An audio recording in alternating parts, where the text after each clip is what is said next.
Nikodemus von Bongen. Kyllä! Minä olen Nikodemus von Bongen! Olen alkemisti!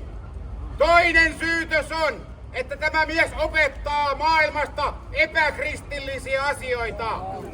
Häntä on syytetty jopa kerettiläiseksi. Olen sitä mieltä. Hän teki ihmeellisiä temppuja ja puhui viisasten kivestä. Mitä muuta se voi olla kuin heresiaa?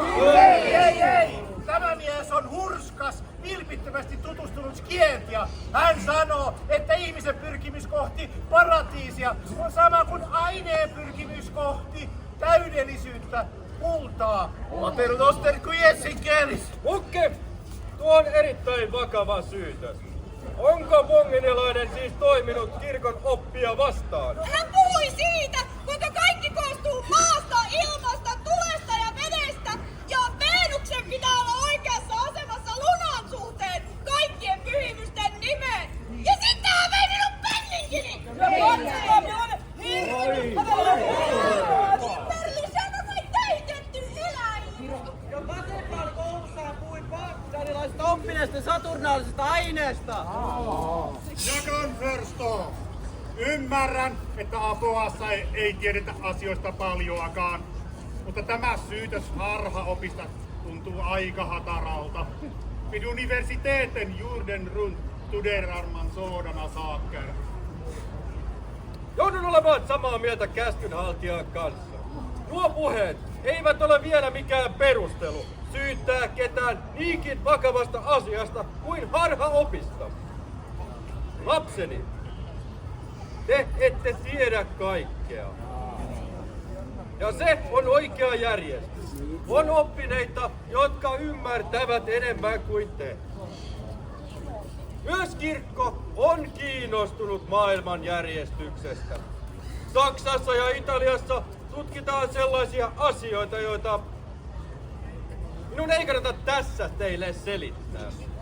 Skientia itsessään ei siis ole kirkon oppien vastaista, jollei sillä yritetä syrjäyttää Kristusta tai kiistää kolminaisuuden olemusta. Ei kiistä pyhää oppia!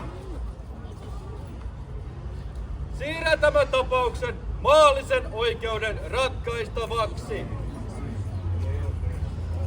Onko sinä, bongenilainen, onnistunut työssäsi? Menetelmä on minulle tuttu. Kuulujepä! Vastaa. Menetelmä on minulle tuttu teidän armollisuutenne. Svara nu. Vastaa suoraan, mies. Oletko onnistunut? Oletko onnistunut valmistamaan kultaa?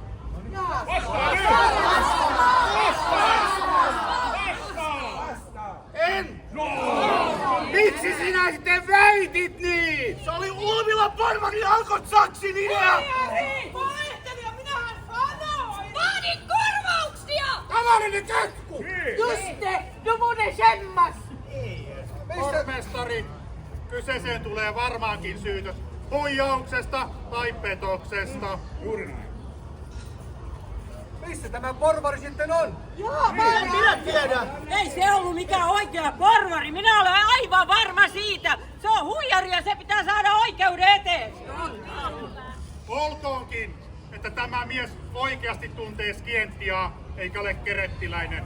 On hän tieten tahtoin antanut ymmärtää voivansa valmistaa kultaa ja kerännyt siihen rahaa vailla aikomusta toimittaa mitään. Hän käytti hyväkseen ihmisten hyväuskoisuutta ja sekoitti heidän päänsä ajatuksilla, jotka eivät sinne kuulu. Hän antoi toisen vastoin totuutta vahvistaa sanansa. Se on huijaamista! Haluatteko te, että teidän kaupungissanne tapahtuu tällaista? Emme tietenkään! Määrätkää rangaistus! Sakkoa! Ei Huijarilta leikataan korva! Korva! Kohtuutonta! Mies vaikuttaa perin hyväuskoiselta. Ja entä lapsi? Markkinarauhan aikaan rangaistuksen on oltava kovempi. Korva! Yleensä kansa on väärässä. Mutta tällä kertaa heitä kannattaisi kuunnella. Ei kai sentään. Hoffman, betvivlar du mig? En. Siis korva leikataan huijarimerkiksi. Korvaukset kaikille maksetaan hänen varoistaan. Kyllä som öppnade munnen. Sinä saat panna rangaistuksen täytäntöön. Minä. Hiljaisuutta! Se mitä seuraavaksi tapahtuu, ei sovi heikkohermoisille. Ai nyt se leikataan, nyt. Nyt se leikataan.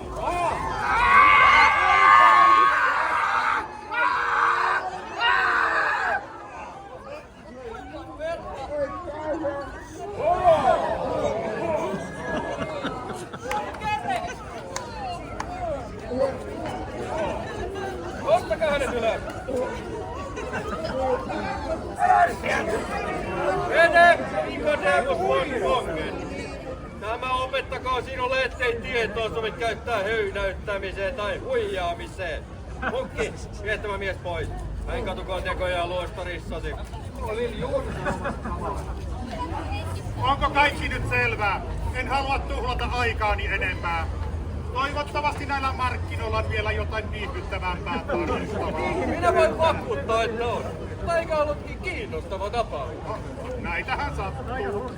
Tämä kokoontuminen on nyt päättynyt. Menkää asioillenne ja muistakaa markkinarauha. Markkinarauhaa! Jätä piippalle ja käskynhaltijalle! Peskää tori. Oikeus on tapahtunut!